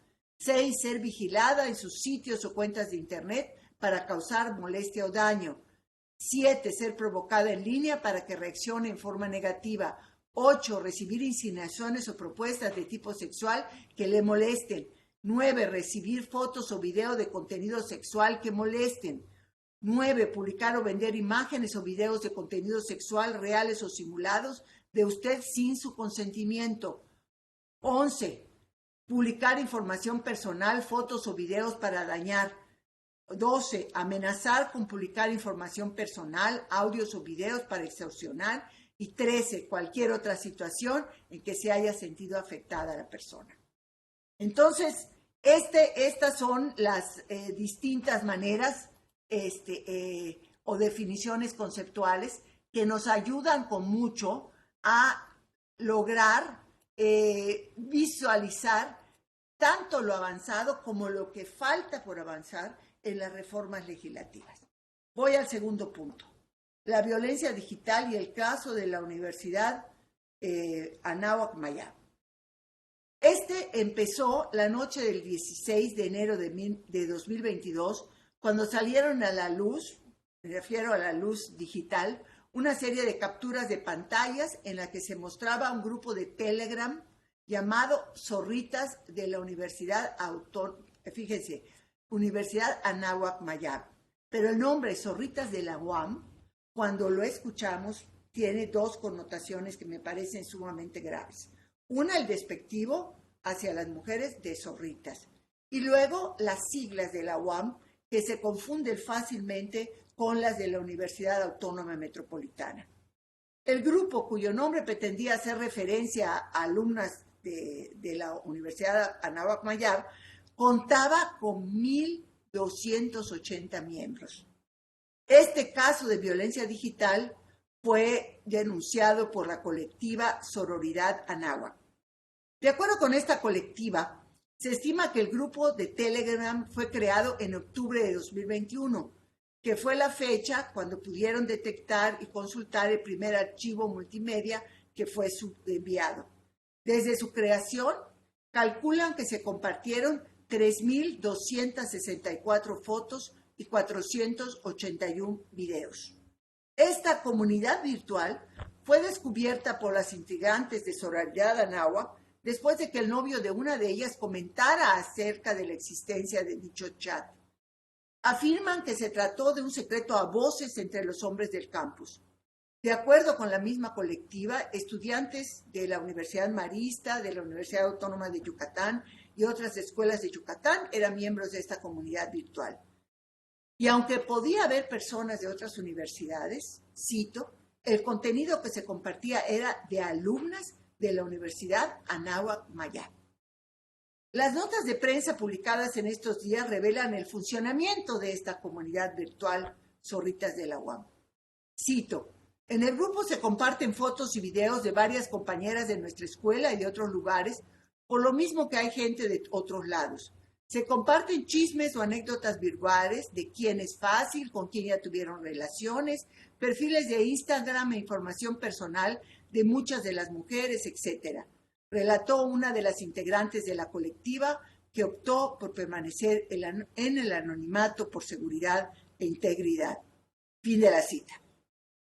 Para poder unirse a Zorritas de la UAM, debía ser aceptado por alguno de los administradores quienes se resguardaban en el anonimato, ya que no se podía ver ni su nombre ni su número de teléfono. Sí existían requisitos para ingresar al grupo, pero se desconocieron por más de que intentaron las de sororidad encontrarlos. Pero se presume que la cláusula principal, dicen ellas, era no decir nada, porque ¿de qué manera se puede explicar que un grupo con 1,280 integrantes haya podido mantenerse en lo desconocido durante tantos meses? Inmediatamente hubo eventos de solidaridad, quiero señalarlos. También todo ello lo obtuve de las notas de prensa y de los sitios de internet que estuvieron publicando información al respecto. Entre las agrupaciones que se solidarizaron está el colectivo OADI Sin Acoso. Surge también una colectiva que se llama Violetas de la Anáhuac Mayab. Las investigaciones se iniciaron por las denuncias públicas en redes, pero al considerar la falta de avances, las colectivas Violetas de la Anáhuac, OADI Sin Acoso, el Centro por la Justicia, Democracia e Igualdad y el Frente Nacional por la Sororidad decidieron unirse para exigir una resolución pronta a este caso de violencia digital. Quiero destacar especialmente al grupo Uadi Sin Acoso, dirigido por Rosa Cruz Pech, quien es la única, al menos de lo que yo encontré, que le dio rostro y nombre a la denuncia. Por cierto, tengo, y podría mandarle, Margarita, si así lo consideran, la entrevista que le realizó Mónica Garza en Código Magenta a Rosa Cruz Pech, que la considero sumamente interesante. Ahora bien, ¿qué pasó con las instituciones? Sí, yo te mando, Margarita, después el sitio para que lo puedas subir al sitio del seminario. De las instituciones. La Universidad de Anáhuac Mayab. Déjenme platicarles un poco de ellas para poder contextualizar, vamos a decir, la gravedad de esta situación. Fue fundada en 1984 y es la mayor universidad privada de Yucatán. Como referencia, en agosto de 2021 ingresaron 1,850 alumnas y alumnos a la universidad. Acuérdense del número que le di, había 1,280 integrantes de esta comunidad virtual a la que hice referencia. 2 meses más tarde, presuntamente más de la mitad de una generación entera era miembro de un grupo secreto de Telegram, en el que se compartían estas fotos, videos íntimas y detalles de contacto de estudiantes. Cito a una integrante de la comunidad. Realmente es algo que no creo que nadie se imaginaba ni esperaba, mucho menos viniendo de una escuela con tanto prestigio. Estas declaraciones son atribuidas a una integrante de Sororidad Anáhuac. Previamente, de acuerdo con la información de prensa, la Universidad de Anáhuac Mayab se encontró en el ojo del huracán con la viralización del hashtag Anáhuac Horror Stories, en la que alumnas y alumnos compartían experiencias de homofobia, machismo y discriminación vividas en la institución. Las colectivas denunciaron inacción por parte de las autoridades universitarias. Cito, a pesar de haber sido etiquetada aproximadamente más de 500 veces en la publicación original, ni la Universidad de Anáhuac Mayab ni el rector en turno se han pronunciado al respecto. Otra institución actora, la Universidad Autónoma de Yucatán. Es la más antigua y prestigiada universidad pública yucateca, fundada en 1922. La activista Rosa Cruz Pech es estudiante de dicha universidad. 3. La Universidad Marista. Fue fundada en mayo de 1996 y es la segunda universidad privada en importancia. Cabe destacar que aún siendo mencionada inicialmente como parte de la comunidad virtual Zorritas de la UAM, no se pudo acreditar presencia significativa o presencia de su alumnado. ¿Cuáles fueron las respuestas de las autoridades? La primera fue de la Anáhuac Mayab, que interpuso denuncia ante la Fiscalía General del Estado por violencia digital tras la difusión de imágenes y videos íntimas por parte de los estudiantes. Cito, apenas nos enteramos, hemos comenzado a investigar. Abrimos una línea de investigación y estamos invitando a nuestra comunidad a que nos ayude, a que nos compartan información y nos ayuden a identificar a las personas involucradas y ver si pertenecen a nuestra comunidad, describió el vocero.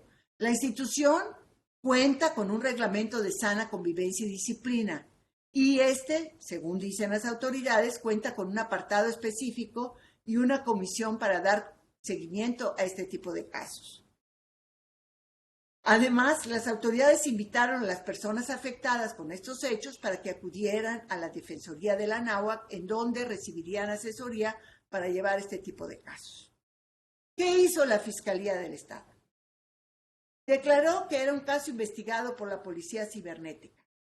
Sistemáticamente, en este contexto, se destacó la falta de denuncias formales por parte de las víctimas. Sin embargo, el 18 de enero, la Fiscalía General del Estado informó que desde que tuvo conocimiento del caso de violencia digital que involucraba instituciones públicas y privadas, inició una investigación de oficio con el número de expediente G8-258-2022 en colaboración con la Policía Cibernética. Destaco que aun cuando en el Código Penal de Yucatán Este delito solo se persigue a petición de la parte ofendida. La Fiscalía actuó, salvo que la víctima sea menor de edad o por cualquier circunstancia sea incapaz de comprender el delito, en cuyo caso se perseguirá de oficio. Quizá la Fiscalía General del Estado de Yucatán encontró alguna manera para que con esta salvedad iniciara la investigación de oficio. Sin embargo, este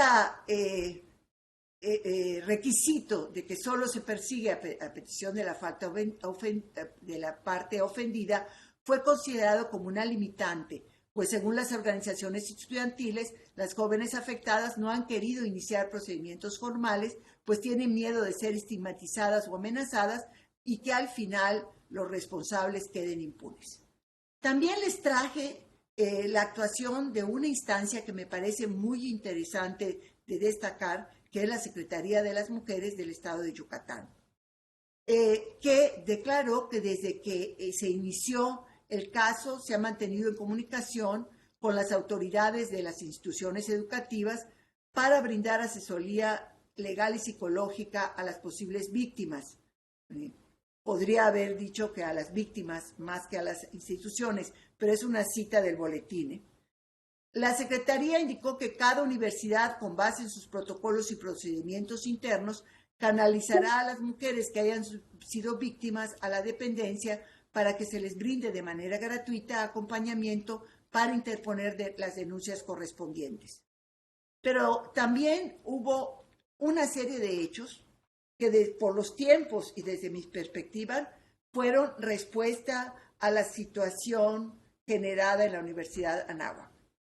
Un convenio de colaboración en materia de violencia digital que se suscribió entre la Secretaría de las Mujeres, la Fiscalía General del Estado, la Secretaría de Seguridad Pública, el Instituto Estatal de Transparencia y Acceso a la Información y la Comisión Ejecutiva de Atención a Víctimas, de Atención a Víctimas. El objetivo principal es el establecimiento de los vínculos de colaboración entre las partes para la elaboración y aplicación del ABC de denuncia en casos de violencia digital.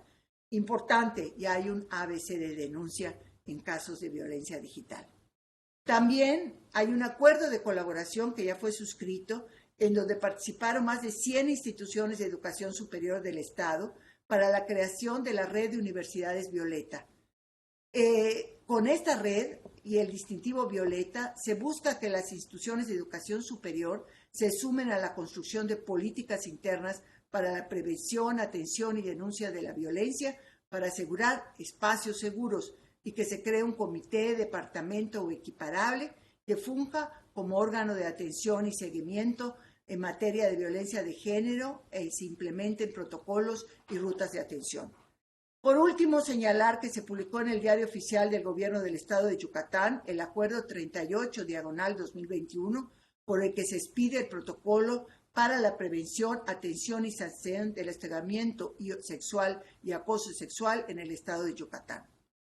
Esta parte es un acuerdo que hace posible, porque no existía un protocolo, que se actúe en caso de denuncias de hostigamiento sexual y acoso sexual.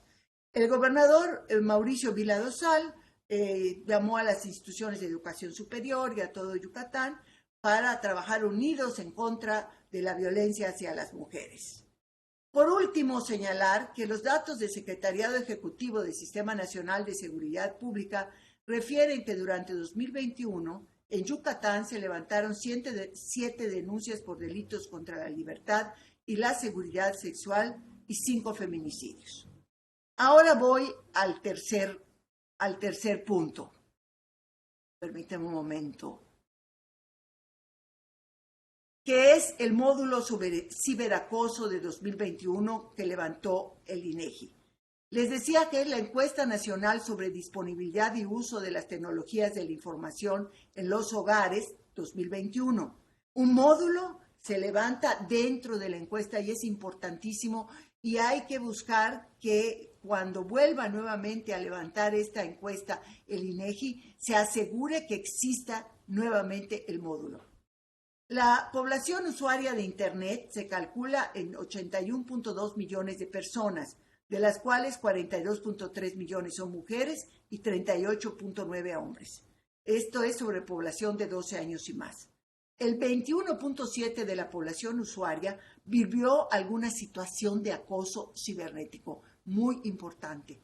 De ellas, 55% fueron mujeres. Por edad, las mujeres de 20 a 29 años son las principales víctimas del ciberacoso. Por región, la mayor prevalencia fue Michoacán, le sigue Guerrero y Oaxaca. Con menor prevalencia fueron Quintana Roo, la Ciudad de México y Nuevo León, respectivamente. Tabasco es la entidad con la mayor prevalencia de ciberacoso hacia las mujeres. Por cierto, también tuve acceso, gracias a Clara Scheren, al informe sobre violencia digital en la Ciudad de México que elaboró la Comisión de Derechos Humanos de la Ciudad de México. Tiene fecha 2021. Es interesantísimo.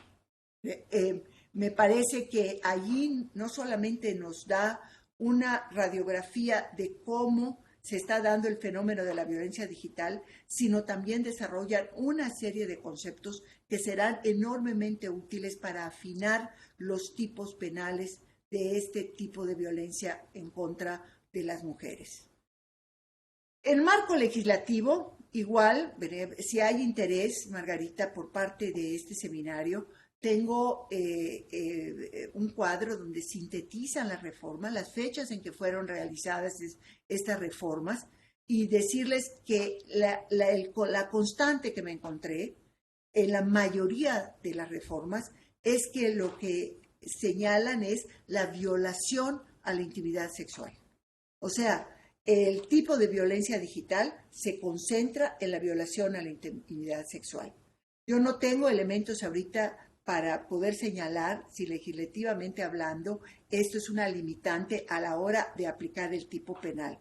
Y sobre todo por el fenómeno del ciberacoso que hace un momento hice referencia. Ahora me gustaría compartir con ustedes, así rápidamente, los casos de violencia, permítame un momento, relacionados con la aplicación de las reformas legales conocidas como Ley Olimpia. Aquí les traje alguna selección. La más reciente, el 15 de julio de 2022. Separan a juez de control que vinculó a proceso a Jessica por Ley Olimpia. Pero nada cambia, dice abogada. El 15 de julio de 2022, un juez de control de la vía penal vinculó a proceso a Jessica por difundir y sustraer material íntimo de su esposo Diego sin su consentimiento. Estamos hablando de Coahuila, es un juez local de Coahuila. El juez vinculó a proceso a Jessica N. bajo los parámetros de la Ley Olimpia en Saltillo. La defensora legal de la víctima del caso dio a conocer que la demanda de divorcio que se lleva a la par, un juez familiar se separó del cargo por no obedecer a los parámetros de dicha ley. O sea, ¿en qué consiste? El esposo denunció a la esposa por haber ejercido violencia digital en su contra, por haber difundido imágenes íntimas de él en este proceso de divorcio. Es un caso muy interesante de dar seguimiento porque la legislación es sobre las personas, mujeres y hombres. Entonces, aquí recupero lo que dijo Paulina. Tenemos que ver las consecuencias que son distintas para las mujeres que para los hombres. Otro caso. Aplican la Ley Olimpia en Oaxaca, 6 años de prisión por difundir PAC. Este es del 30 de junio de 2022. Por difundir fotografías que violentaron la privacidad sexual de una joven en el Istmo de Tehuantepec, un hombre bajo las siglas AJLB pasará 6 años de cárcel y pagará una multa de 130,000 pesos, informaron autoridades de justicia de Oaxaca. Además, el juez del Tribunal de Enjuiciamiento dictó 1 año más de prisión por violencia familiar que ejerció contra la joven en julio de 2020. La víctima y el victimario sostuvieron una relación sentimental. En ese periodo, el sentenciado le solicitó fotos privadas a su pareja, las cuales le proporcionó. La investigación confirma que el sujeto también la agredió física y verbalmente. Al concluir la relación, la amenazó con divulgar las fotografías íntimas si no le daba dinero. Ante la negativa de la víctima, el hombre difundió las imágenes a través de las redes sociales. Aplican por primera vez la Ley Olimpia de Sonora. Este es del 12 de mayo de 2022. La fiscal general de justicia de Sonora informó que un hombre de 26 años fue vinculado a proceso por el delito de violación a la intimidad sexual, ya que compartió imágenes de mujeres sin su consentimiento, lo que hace al sujeto el primero en ser procesado por este hecho en la entidad. Se trata de Luis Baltasar N., quien alteraba los rostros de sus víctimas para colocarlos en cuerpos desnudos de otras mujeres y compartirlos en diferentes redes sociales como Reddit. Otra vez aplica por primera vez la Ley Olimpia en el estado de Tlaxcala. Esta es del 17 de febrero de 2022. En un hecho sin precedentes, la Ley Olimpia fue aplicada a un hombre en Tlaxcala. Se trata de Miguel Ángel N., quien fue vinculado a proceso por los delitos de violación a la intimidad sexual y violencia familiar. El juicio fue dictaminado por la Procuraduría General de Justicia del Estado de Tlaxcala a través del Centro de Justicia para las Mujeres. Es importante recordar que la Ley Olimpia se refiere a un conjunto de reformas que reconocen la violencia digital y sancionan los delitos que violan la intimidad sexual de las personas a través de medios digitales. Dicha ley explica que videograbar, audiograbar o fotografiar contenido sexual íntimo de una persona, así como exponerlo, difundirlo o reproducirlo sin su consentimiento, son conductas que atentan contra la intimidad sexual. El caso que se le atribuye a Miguel Ángel N.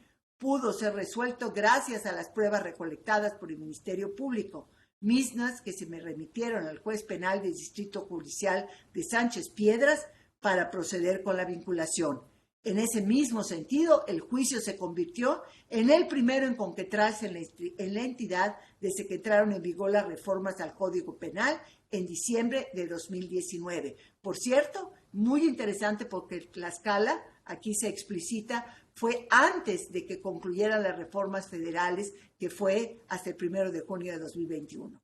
Durante el litigio, la víctima María Guadalupe N. fue apoyada por el personal del Centro de Justicia para las Mujeres. Asimismo, se informó que la resolución permitió otorgar las medidas cautelares respectivas a la parte perjudicada. Si tengo tiempo, me gustaría platicarles la sentencia de Guanajuato.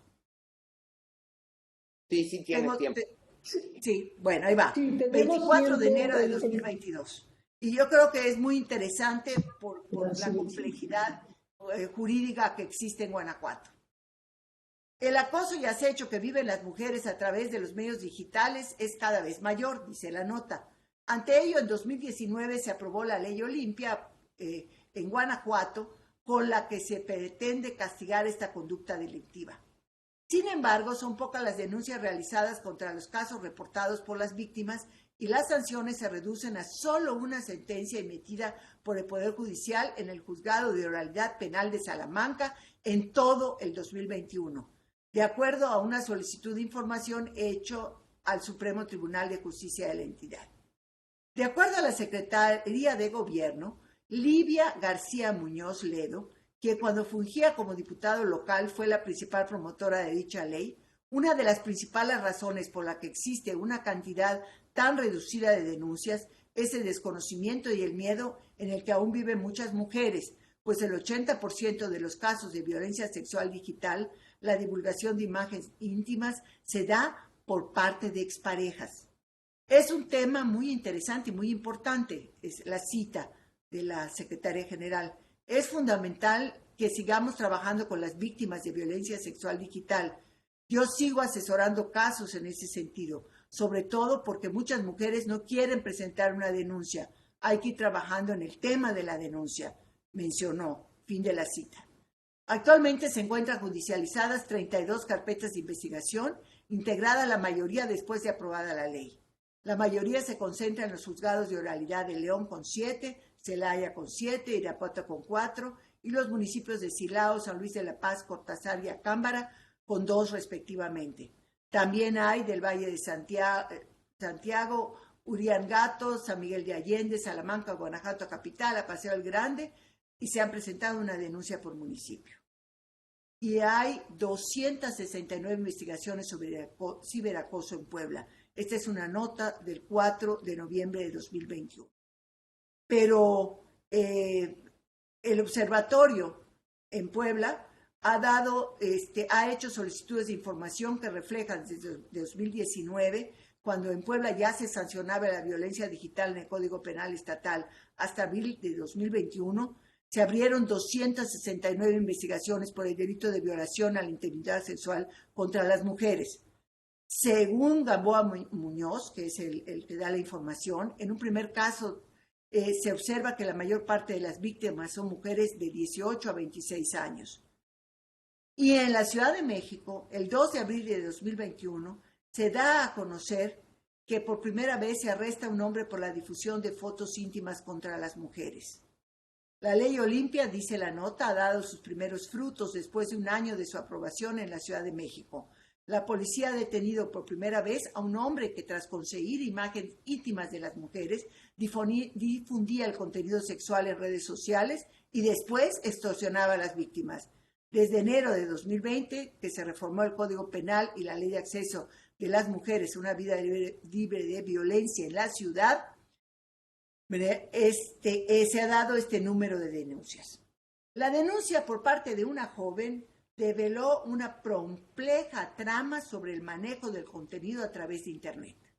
La joven recibió el 15 de abril de 2020 un mensaje a través de Telegram de una supuesta amiga quien le proponía la venta de imágenes íntimas.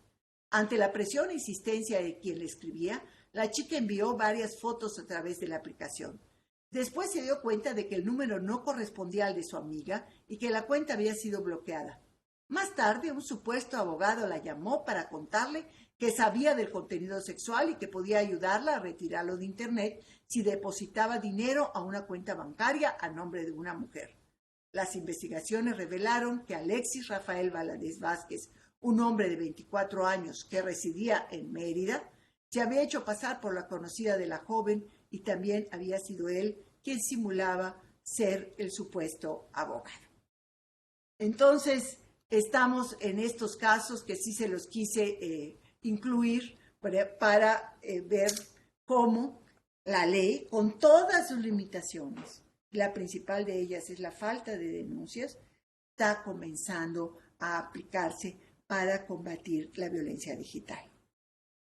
El último punto, lo que les decía yo, leyes y realidades. Aquí rápidamente decirles que tenemos que promover, hacer una reflexión de carácter integral.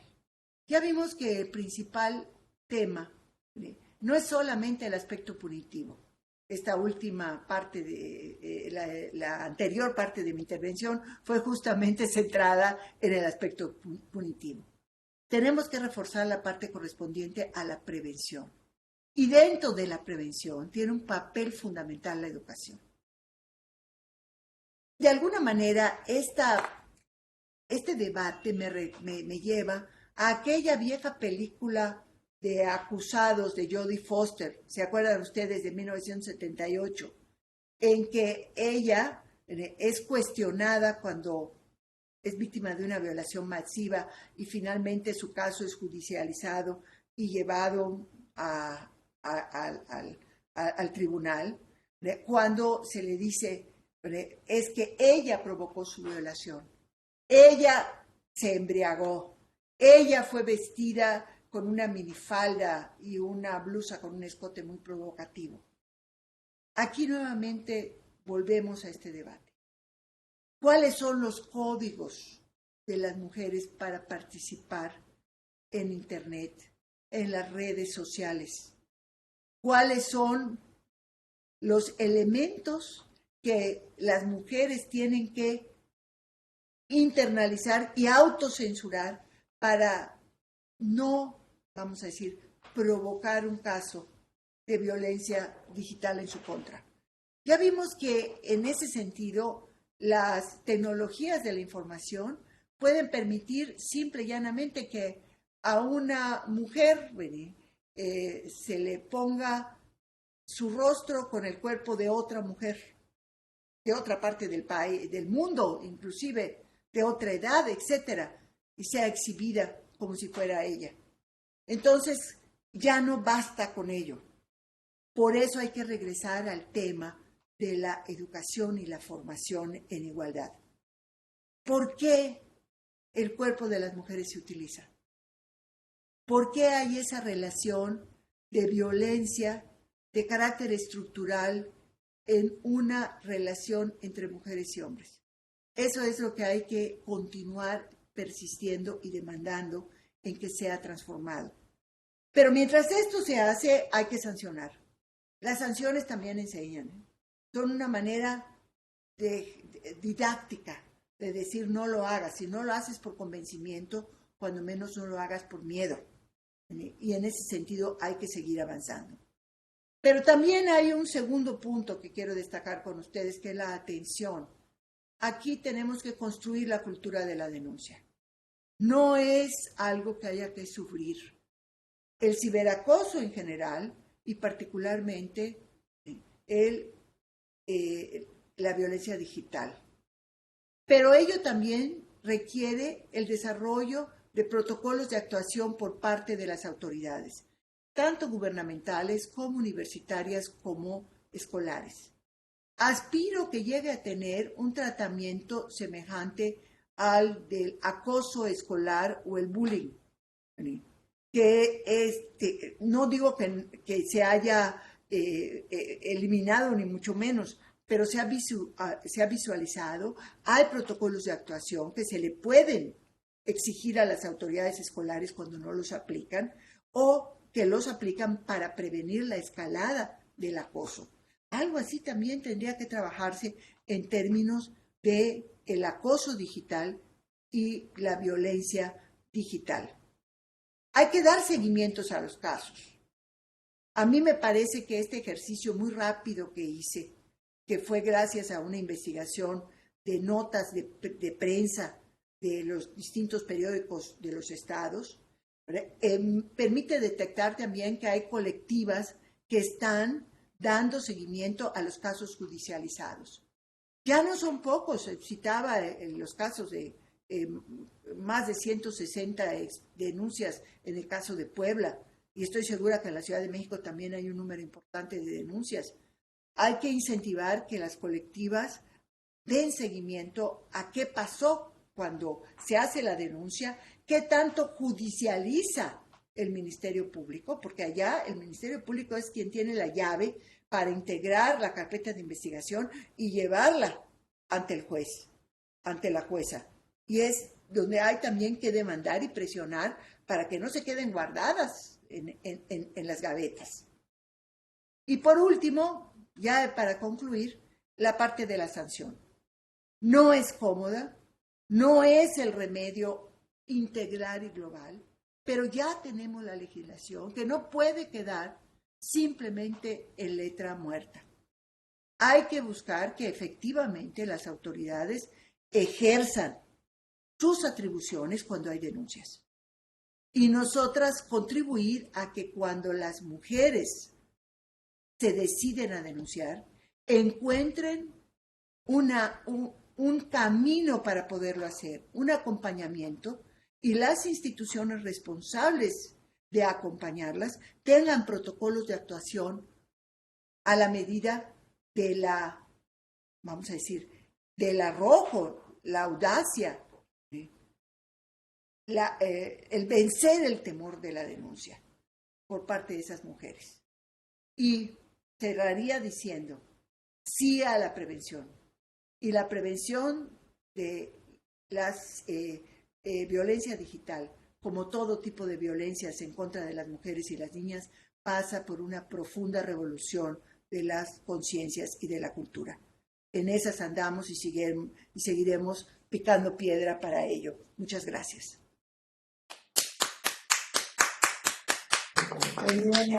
Qué maravillosa exposición, Dulce.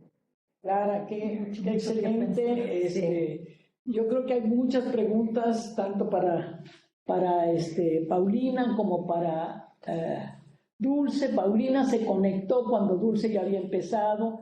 No sé si todavía está ahí, pero tenemos media hora más o menos, sí, media hora para preguntas y respuestas, porque el tema es maravilloso, en el sentido de que es nuevo, maravilloso en ese sentido, de que nos hace pensar de una nueva forma de ver las cosas. Y bueno, yo lo digo desde mi punto personal, que he aprendido mucho con toda esta exposición, tanto de Paulina como de Dulce.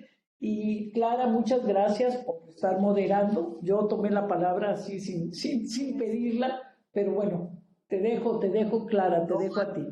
Mira, no sé qué le pasó a mi computadora y nada más veo a 3 participantes. No sé si alguien quiere hacer alguna pregunta y a lo mejor tú tienes más control que yo, Margarita, porque yo no veo más que a 3. Bueno, cuando están en línea, les pido que alcen la mano. Aquí en el salón estamos 6 personas que también pues podemos empezar con preguntas aquí. Está Conchita Núñez, está la magistrada Ana Mireya, está la doctora Marlene, el doctor Julio y la doctora Dulce. Entonces, pues abrimos el diálogo para comentarios o preguntas. Entonces, pues adelante, ¿quién quiere? Pide la palabra Ana Mireya. Adelante. Muchas gracias, Margarita. Pues antes que nada, una felicitación para los 2 exponentes, para, ¿cómo se llama esta muchacha? Paulina. Para Paulina y desde luego para doña Dulce. Son temas que nos ayudan a reflexionar y a seguir reflexionando en estas violencias en contra de nosotras las mujeres.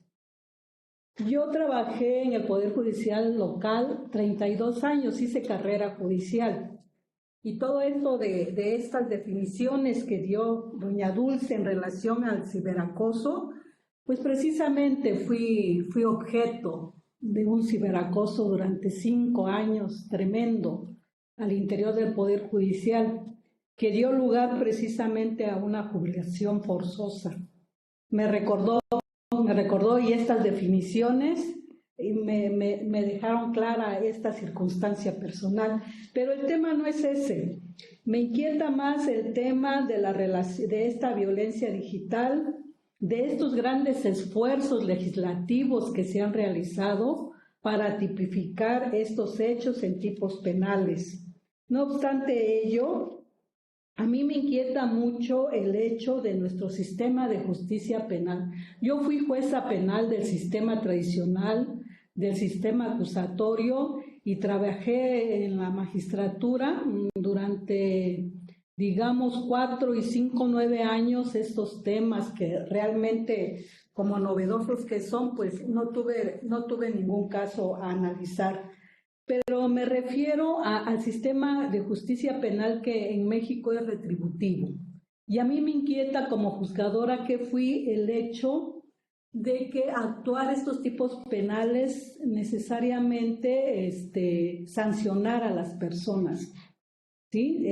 Como fiel de la balanza. Me parece que violencia genera violencia. Es cierto lo que dice doña Dulce. Hay que seguir caminando y mientras tanto hay que sancionar, pero me parece que en el camino, le decía yo a manera aquí de comentario a la doctora Conchita, que sancionar me parece, valga la comparación, ese chanclazo que me daba mi papá cuando era chamaca para corregirme. Cuando hoy en día se dice que hay derecho de las niñas y los niños y lo que menos se puede hacer es dar un chanclazo o dar unas nalgadas o un cinturonazo. Por eso es que me inquieta que, ¿por qué no hablar? Siempre he oído a las feministas, me considero feminista, pero me hace ruido el hecho de que es problema de los hombres. Me parece que es problema del Estado ver un sistema de justicia que realmente nos lleve a una sede, a un estadio de cierta paz entre todos los seres humanos. ¿Por qué no hablar de una justicia, un sistema de justicia alternativo? ¿Por qué no en lugar de llevarlos a prisión, ¿por qué no llevarlos forzosamente y necesariamente a cursos para llegar a este punto de la educación, de la prevención, a cursos sobre este tipo de uso de las violencias en todos los aspectos, porque ojalá nada más fuera digitalmente, sino en todos los aspectos. Esa es mi inquietud. Grandes esfuerzos, gran trabajo de Paulina, ¿no? Paulina, gran trabajo, grandes esfuerzos por parte de doña Dulce como legisladora, pero me parece que sí todavía como Estado, todavía como instituciones, nos quedamos cortos para realmente lograr de manera integral una